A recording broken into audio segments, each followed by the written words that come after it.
Hi everybody, Britt Davenport here. Tonight we are going to be tying a steelhead pattern. It can also be used for salmon. It is called the Popsicle fly, mostly made out of Marabou. It was created sometime around the 1980s by George Cook, who was guiding in Alaska. And it is part of the Alaskaboo series for salmon and steelhead.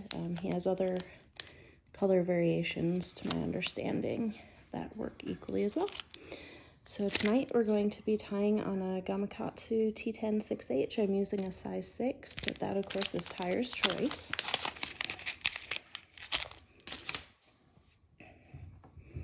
I'm going to start by pinching the barb down. All of our steelhead rivers around here are barbless only, so we'll do that to start with. I'm going to go ahead and mount it in my Nor-vise.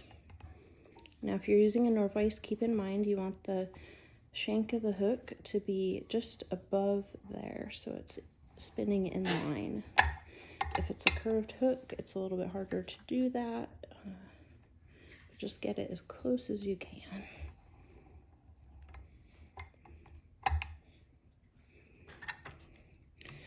Next up, I am using Semperfli A-Dot red thread. I'm going to start by dressing my hook shank.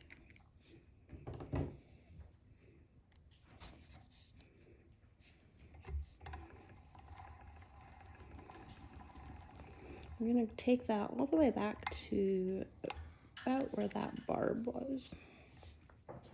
Now for the body of the fly, I'm going to be using silver flat diamond braid. The original pattern calls for silver mylar tinsel, but I just like the looks of the diamond braid better. That, and it's a little bit easier to work with. So we're going to go ahead and tie that in. Go ahead and cover those butts up.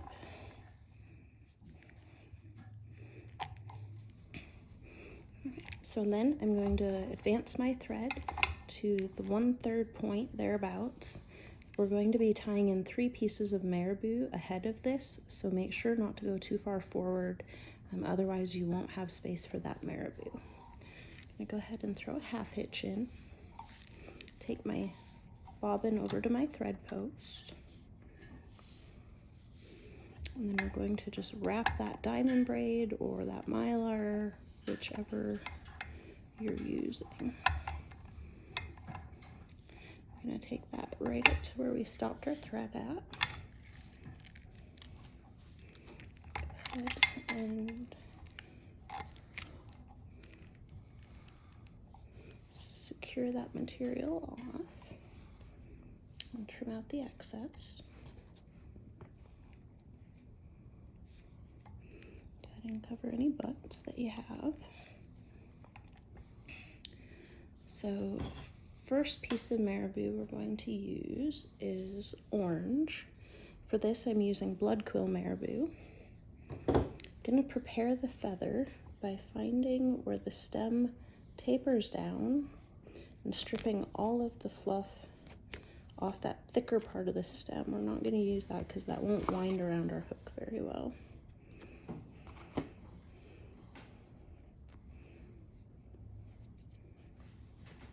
Now that we have that, I'm going to moisten it in our homemade sponge cup. So Brian came up with this idea. It's just a puck from a fly shop that you would buy flies in.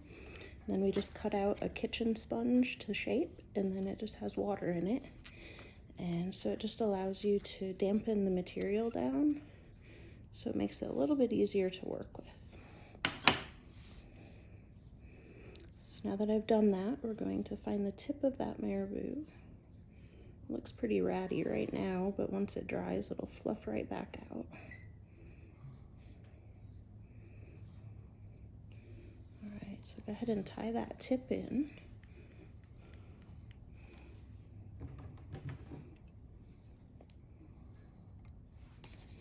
And advance your thread just a little ways.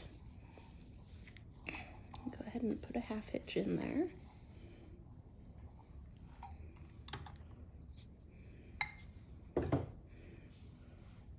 Then we want these feathers to go towards the rear of the hook, so I'm just going to kind of coax those back. And then as I spin my Norvise, just with each spin, I'm going to continue to preen those back. And I'm just taking touching wraps, keeping in mind we have 2 more pieces after this to tie in. So I think that's probably good.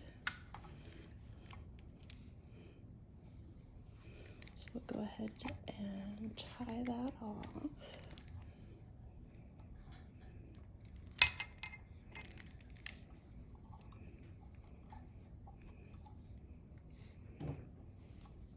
And just trim out those butt sections. And I like to just wrap back over that just a little bit, just to make sure it keeps those fibers going towards the rear of the hook. Next up, we have the red Marabou. We're going to prepare that the same way. Strip those bottom fibers off until you're left with just the skinny part of the stem. Go ahead and moisten it. You don't have to, but it just makes it easier to work with.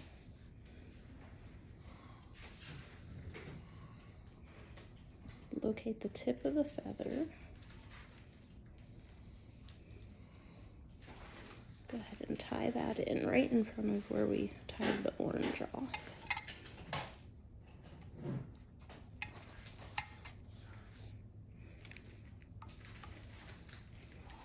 Go ahead and throw a half hitch in.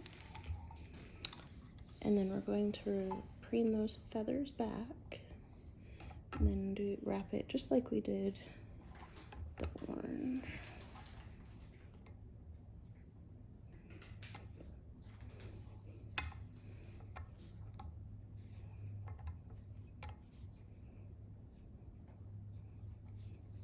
Call that good. So I'm going to go ahead and tie that off now.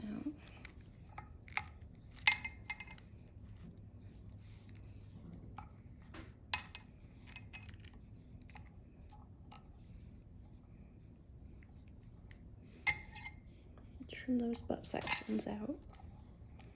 And again, I'm going to wrap over top of that just a little bit. So at this point, we're going to tie in 2 pieces of Flashabou. I'm going to take one piece, put it around my thread, and then pull it up and over to the near side of the hook and secure it down. Going to take a second piece and do the same thing up around the thread. This time we'll secure it on the far side of the hook shank.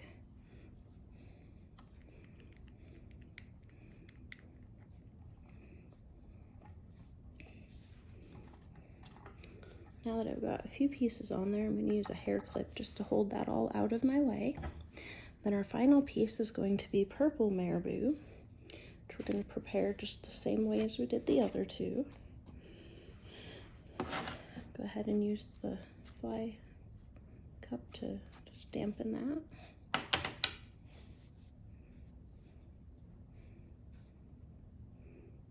Go ahead and find the tip of that feather, and again we're going to tie that in and trim out the tips. Advance your thread just a little ways. Go ahead and put a half hitch in just to save our work. Bring my bobbin over to my thread post, and then again we're going to preen those fibers back.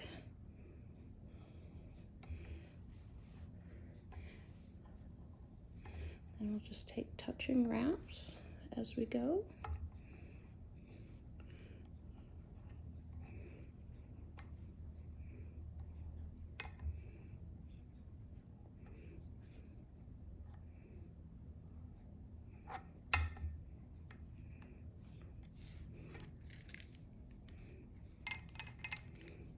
Go ahead and tie that off.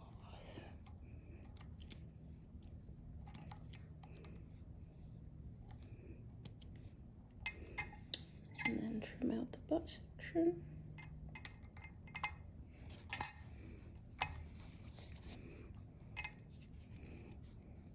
And now at this point, we're going to go through and just cover that up with a nice neat head.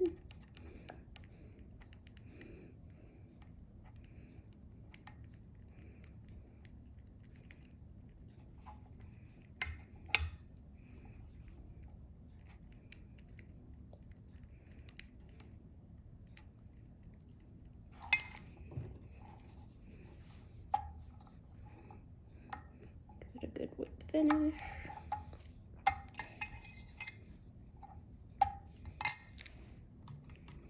Now you can finish that head off with head cement, Sally Hansen Hard as Nails, UV, whatever your preference is.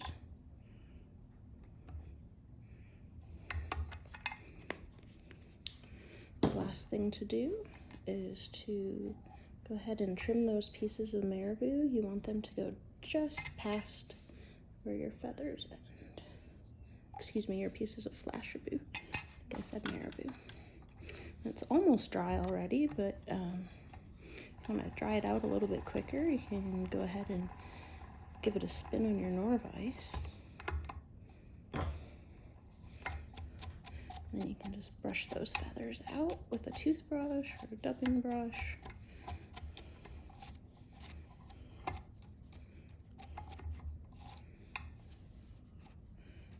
And there you have it, a popsicle fly for a salmon and steelhead.